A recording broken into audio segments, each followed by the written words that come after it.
देखिए, निश्चित तौर से बहुत ही दुखद घटना है।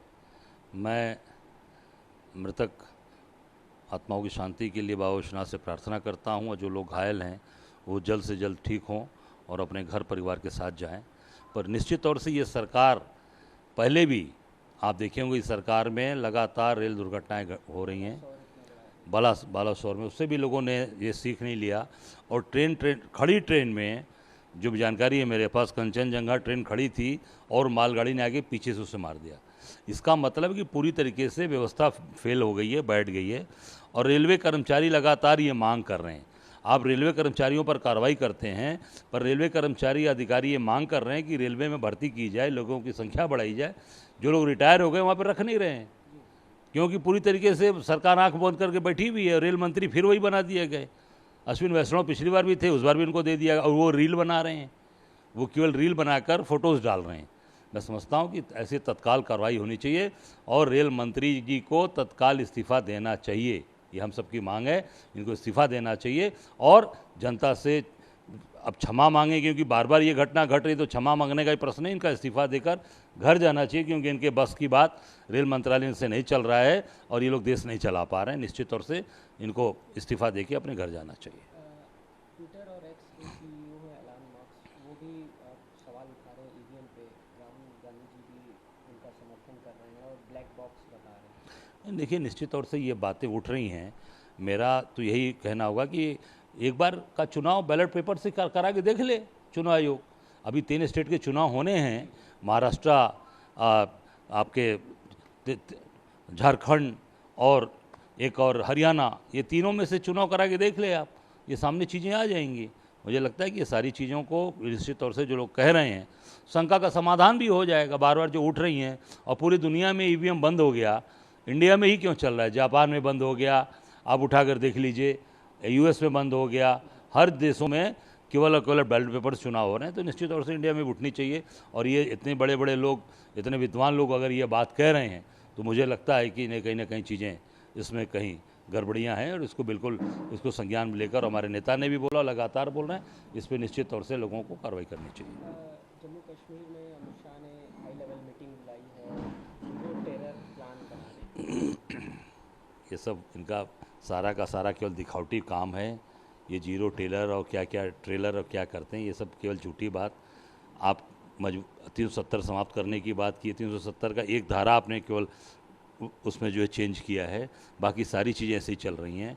रोज़ घटनाएं घट रही हैं, रोज़ निर्दोष बेचारे हमारे श्रद्धालुओं को मार दिया, यूपी के तमाम उसमें लोग मरे। ये सरकार पूरी तरीके से विफल है और इनके मंत्री, इनके लेफ्टिनेंट गवर्नर केवल चुनाव प्रचार में व्यस्त रहते हैं। ये चुनाव प्रचार आके बनारस में मोदी जी का चुनाव प्रचार कर रहे थे वहाँ के लेफ्टिनेंट गवर्नर। और निश्चित हम लोग ये बार बार चीज़ों कह रहे हैं कि आप उनका उस समय का प्रोटोकॉल देखिए कि बनारस गाजीपुर में कितनी बार दौड़ा किए हैं। इससे पता चल जाएगा कि उन्होंने जम्मू कश्मीर के प्रति अपने पद का, जिस पद पे है उसके पूरी तरीके से दायित्व का निर्वाह किया, या केवल मोदी जी को चुनाव जिताने के लिए लेफ्टिनेंट गवर्नर बन के आप काम कर रहे हैं मनोज सिन्हा जी। इसकी निश्चित तौर से जांच होनी चाहिए और ऐसे व्यक्ति जो केवल और केवल पद लेकर चुनाव, ये संवैधानिक पद, आज ये चुनाव प्रचार कर रहे थे, निश्चित तौर से इसकी जांच होनी चाहिए और इस पर कार्रवाई होनी चाहिए। पिछले साल एनसीईआरटी ने कहा था कि बाबरी मस्जिद का जो सब्जेक्ट है पॉलिटिकल साइंस से उसको हटाया जाएगा, और इस बार नई किताब में वो 3 गुंबद वाली संकरन के रूप में आया है। उसको किस तरीके से देखते हैं? देखिए, पूरी तरीके से एनसीईआरटी हो, चाहे आप भी आपने देखा नीट के एग्ज़ाम्स हों, इन लोगों ने पूरी तरीके से सभी शिक्षा, जो हमारी देश की जो शिक्षा पद्धति है उसको इन लोगों ने ख़राब किया है, बर्बाद किया है, बच्चों का भविष्य बर्बाद कर रहे हैं।